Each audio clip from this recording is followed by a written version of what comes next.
नमस्कार, स्वागत है आपका बोलता हिमाचल पर। आज है 26 मार्च 2025 और हिमाचल प्रदेश से जुड़ी हुई आज की बड़ी खबरों की जानकारी अपडेट्स हम आपके लिए लेकर आए हैं।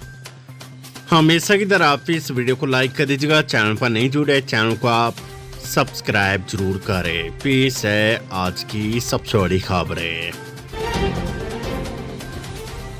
कोरोना काल में सेवाएं देने वाले कर्मचारियों को एडजस्ट करेगी सरकार, धनीराम शांडिल।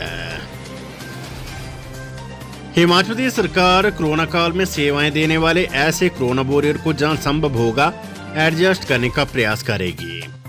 स्वास्थ्य मंत्री कर्नल धनीराम शांडिल ने मंगलवार को विधानसभा में स्वास्थ्य और परिवार कल्याण को लेकर विपक्ष द्वारा लाए गए कटौती प्रस्ताव पर हुई चर्चा के जवाब में ये बात सदन में कही है।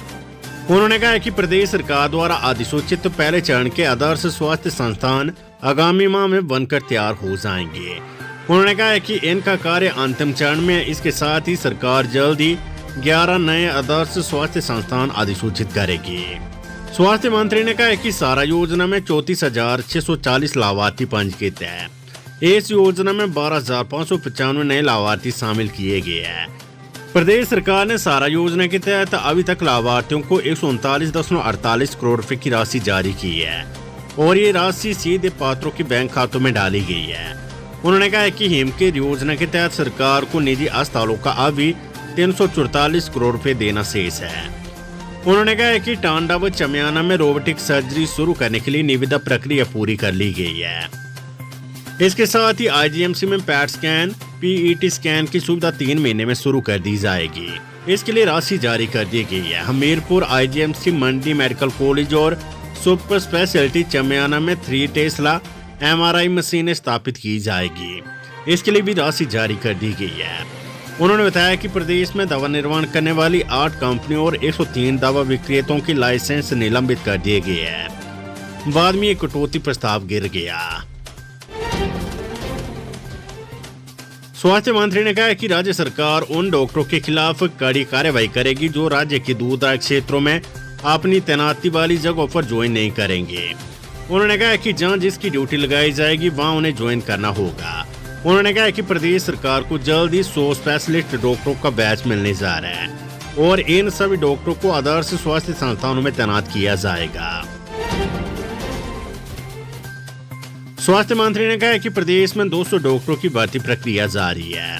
उन्होंने कहा कि ये प्रक्रिया पूरी होने के बाद डॉक्टरों की उन क्षेत्रों में तैनाती की जाएगी जहां डॉक्टरों की कमी है।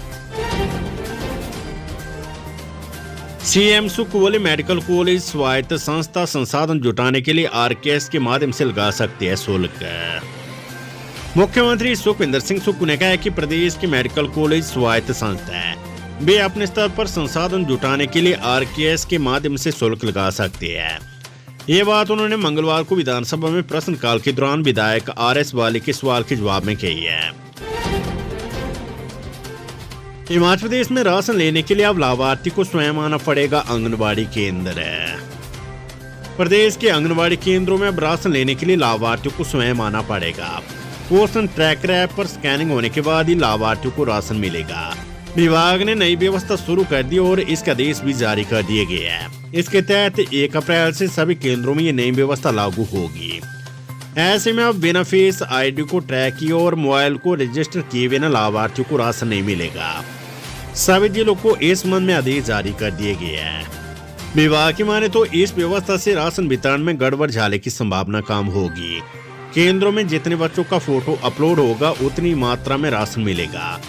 इसी तरह गर्भवती महिलाओं और धात्री माताओं को भी राशन के लिए केंद्र में अपना फोन नंबर देना होगा जो आधार से लिंक होगा।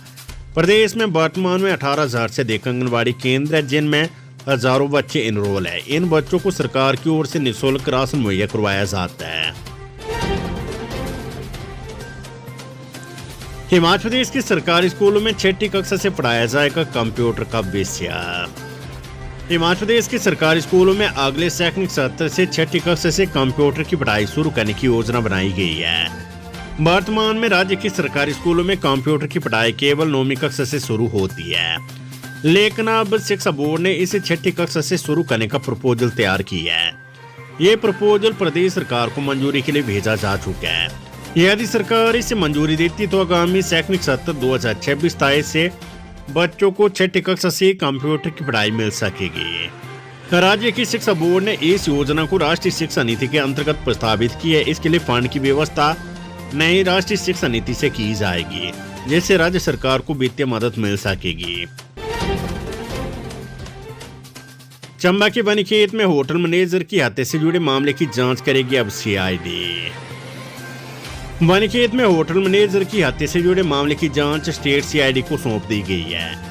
ये जानकारी प्रदेश सरकार द्वारा इस हत्या की निष्पक्ष जांच से जुड़ी जनहित याचिका में प्रदेश हाईकोर्ट को दी गई। हाईकोर्ट ने बनीखेत जिला चंबा में होटल मैनेजर की हत्या से जुड़ी जनहित याचिका में गृह सचिव और एसपी चंबा को नोटिस जारी कर जवाब तलब किया था। न्यायाधीश विवेक सिंह ठाकुर और न्यायाधीश रंजन शर्मा की खंडपीठ के समक्ष इस मामले पर सुनवाई हुई। सरकार की ओर से बताया गया कि अब इस मामले की जांच स्टेट सीआईडी को सौंप दी गई है, इसलिए एसपी चंबा द्वारा स्टेटस रिपोर्ट दायर नहीं की जा सकी। कोर्ट ने स्टेट सीआईडी को प्रतिवादी बनाते हुए 1 सप्ताह के भीतर स्टेटस रिपोर्ट दायर करने के आदेश जारी किए हैं। ढालपुर में एचआरटीसी बस ने कुचली 65 साल की बुजुर्ग महिला, सड़क पार कर रही थी महिला। हिमाचल प्रदेश के कुल्लू जिले के ढालपुर के पास एक बस हादसा सुबह के समय पेश आया, जिसमें सड़क पार कर रही एक 65 वर्षीय बुजुर्ग महिला की मौके पर ही मौत हो गई। हालांकि उसे तुरंत ऑटो में उठाकर ढालपुर अस्पताल पहुंचाया गया, जहां उसे डॉक्टरों ने मृत घोषित कर दिया। जानकारी के अनुसार सुबह एक महिला इलाज करवाने के लिए आयुर्वेदिक अस्पताल ढालपुर पहुंची। इसके बाद भी वहां से सड़क पार करने के लिए गई। सड़क पार करते समय भी बस की चपेट में आ गई, जिससे उसकी मौत हो गई। पुलिस ने भी मौके पर ही ड्राइवर को हिरासत में ले ली और उसका क्षेत्रीय अस्पताल में मेडिकल करवाया जा रहा है। विधायक ऐच्छिक निधि का 1 लाख रुपए बढ़ा, सरकार ने 29 मार्च तक दी छूट। विधायकों को सरकार ने अपनी ऐच्छिक निधि को 29 मार्च तक बांटने की छूट दी है। इसमें सरकार ने 1 लाख रुपए का इजाफा किया और तय किया था कि 26 मार्च तक इसे आवंटित किया जा सकता है, मगर विपक्ष के विधायकों के आग्रह पर सरकार ने 29 मार्च तक छूट दे दी है। मुख्यमंत्री सुख ने इसके साथ ये भी ऐलान किया कि विधायकों का विधायक क्षेत्र विकास निधि का पैसा लैप्स नहीं होगा। उन्होंने कहा कि विधायकों की रिकमेंडेशन जहां पर हो चुकी है, वो वैसे आगे आवंटित किया जाएगा, जिसे लेकर वे जिलाधीशों को हिदायत देंगे। हिमाचल विधानसभा सत्र, सरकार का जवाब, जिला परिषद कर्मचारियों को नहीं मिलेगा 6ठा वेतनमान। विधानसभा सत्र में एक लिखित सवाल में सरकार ने बताया कि जिला परिषद कैडर के अधीन कार्यरत कर्मचारी संबंधित जिला परिषद स्थानीय निकाय के कर्मचारी है। प्रदेश सरकार द्वारा 3 जनवरी 2022 को अधिसूचित हिमाचल प्रदेश सिविल सेवाएं वेतन संशोधन नियमावली 2022 के तहत प्रदेश सरकार के कर्मचारियों को 6ठे वेतन आयोग का लाभ प्रदान किया गया है, लेकिन जिला परिषद के कर्मचारी इसके दायरे में नहीं आते हैं, जिसके दृष्टिगत प्रदेश के किसी भी जिला के अधीन कार्यरत जिला परिषद कर्मचारियों को 6ठे वेतन आयोग का लाभ अथवा बकाया की अदायगी नहीं की गई है। सरकार ने बताया कि संबंधित जिला परिषद कार्यालय और पंचायत समिति कार्यालय जिनके द्वारा अपने क्षेत्राधिकार के अधीन कार्यरत जिला परिषद कर्मचारियों को माह दिसंबर 2022 से मार्च 2024 तक के वेतन संशोधन की बकाया की अदायगी कर दी गई है। मंडी में ढाबा मालिक पर फायरिंग करने वाले अरेस्ट, मुजफ्फरनगर के दोनों भाई। मंडी में गत दिनों ढाबा मालिक पर देसी कट्टे से गोलियां बरसाने वाले आरोपियों को पुलिस ने गिरफ्तार कर लिया है। हमला करने वाले दोनों भाई और मुजफ्फरनगर के रहने वाले हैं। आरोपियों का नाम आजम और अजमल है। इनमें आजम करीब 20 साल और अजमल करीब 24 साल का है। हमले में इस्तेमाल कट्टा पिस्टल भी मिल गया है, साथ ही उनके कमरे से कारतूस भी बरामद हुए हैं। ये दोनों नेर चौक के डांगों में एक किराए के कमरे में रह रहे हैं। उनका तीसरा छोटा भाई भी साथ रह रहा है। सभी मिस्त्री और एल्युमिनियम के दरवाजे खिड़कियां लगाने का काम करते हैं। हमले के दौरान ये जिस मोटरसाइकिल पर आए थे वे मिल गया है। पुलिस अधीक्षक मंडी साक्षी वर्मा ने खबर की पुष्टि की है। सीएम सुक्खू का बड़ा ऐलान, एनएचपीसी एसजेवीएन से वापस लेंगे बिजली प्रोजेक्ट। प्रदेश के मुख्यमंत्री सुखविंदर सिंह सुक्खू ने एक बार फिर बड़ा ऐलान किया है। मुख्यमंत्री ने कहा कि केंद्रीय उपक्रमों एनएचपीसी व एसजेवीएन को बिजली परियोजनाएं देगी और उनके द्वारा हिमाचल सरकार की शर्तों को नहीं माना जा रहा है, उन्हें वापस लिया जाएगा। इन परियोजनाओं के लिए ली गई अतिरिक्त जमीन भी उनसे वापस ली जाएगी। सीएम ने कहा है कि एनएचपीसी का बैरासियोल प्रोजेक्ट व चमेरा एक प्रोजेक्ट 40 साल पुराना हो चुका है और कायदे से इसे सरकार को लौटाया जाना चाहिए, मगर पूर्व सरकारों के एमओयू ऐसे नहीं थे, परंतु अब वर्तमान सरकार व्यवस्था परिवर्तन की लड़ाई लड़ेगी और इन परियोजनाओं को उनसे लिया जाएगा।